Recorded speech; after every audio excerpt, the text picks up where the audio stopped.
ভারতীয় উপমহাদেশের নৃত্যশিল্পে নবজাগরণের ধৃত বলা হয় রবীন্দ্রনাথ ঠাকুরকে। তাই তো টাইমলেসের টাগোর ভাবনায় ব্যতিক্রমধর্মী নৃত্য অনুষ্ঠান মায়া বেঙ্গলি ইন মোশন আয়োজন করে লাইফস্টাইল ম্যাগাজিন MW বাংলাদেশ। আন্তর্জাতিক নৃত্য দিবসকে সামনে রেখে MW বাংলাদেশের মায়া বেঙ্গল ইন মোশনের দ্বিতীয় আয়োজনের পুরোটাই জুড়ে ছিলেন রবীন্দ্রনাথ।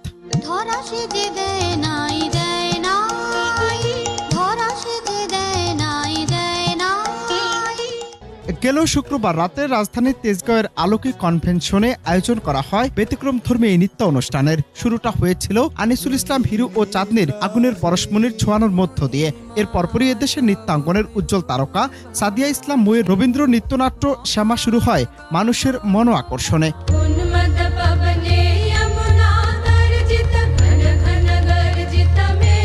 এবার আমরা ট্রিবিউট করেছি ট্যাগোরকে, রবীন্দ্রনাথ ট্যাগোরকে আমরা ট্রিবিউট করেছি। সো থিমটা এবার ট্যাগোর, টাইমলেস ট্যাগোর।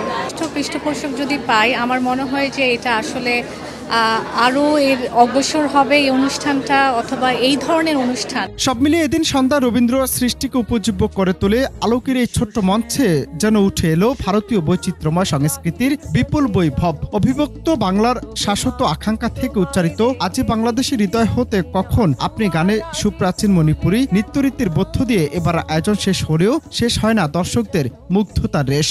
আজি বাংলাদেশের হৃদয় হতে কখন আপনি সম্পদের মতো বিষয়টি উপস্থাপনা করা হচ্ছে, মণিমাণিক্যের মতো বিষয়টাকে উপস্থাপনা করা হচ্ছে।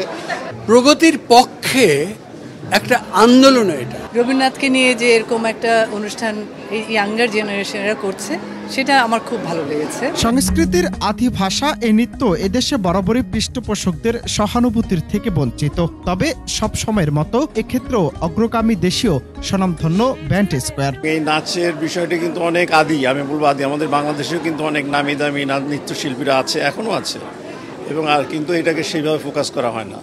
তো ওই চিন্তা থেকে আবার যে আমাদের এই কালচারটা এত সুন্দর একটা কালচার, যে এইটাকে যদি আমরা নার্চার না করি তাহলে কে করবে, সেই চিন্তা থেকে মায়া, ওই যে বললাম না যে all natural, everything is all natural, আদি অর্গানিক। তো এই আমাদের নাচটাও কিন্তু তাই, এবং সেই চিন্তা থেকে আমরা এটার সাথে জয়েন্ট কোলাবোরেশন আমরা করছি। এবারকারটা দেখে হয়তো আগামীবার আমরা হয়তো আরও ভালো করার চেষ্টা করব, এবং আমার যে চিন্তা বা স্বপ্ন যে এটাকে অনেক বড় পরিসরে এটাকে নিয়ে যাওয়া। তবে অনেক সাধনায় নৃত্যকে শিল্পের রূপ দেন নৃত্যশিল্পীরা। নিজেদের জন্য এমন একান্ত মঞ্চ পেয়ে উচ্ছ্বসিত তারা। সৃজনশীলতার যে সুযোগটা এখানে করে দেওয়া হচ্ছে, এটা একজন নৃত্যশিল্পীকে অবশ্যই এটাকে সুন্দর ক্যারিয়ার হিসেবে ভেবে নিতে সাহায্য করবে। আমরা এখানে প্রতিটি শিল্পীও খুব এনজয় করেছি, আমাদের ভালো লেগেছে। আর এরকম অনুষ্ঠান আয়োজন আরও হোক। একটা ঈদের মতো কিন্তু আমাদের পুনর্মিলনী হয়। এখানে আমরা সমস্ত নৃত্যশিল্পীরা একসাথে জড়ো হই, একসাথে সবার জন্য আমরা নাচটা পরিবেশন করি। অনন্ত হাসান মাসুদ, বাংলা টিভি। নামলাহ দেবতার দেরি তব নাইয়া, দেরি তব নাইয়া, ওরে পাষণ্ড লহ চরম দণ্ড তোর অন্ত যে নাই।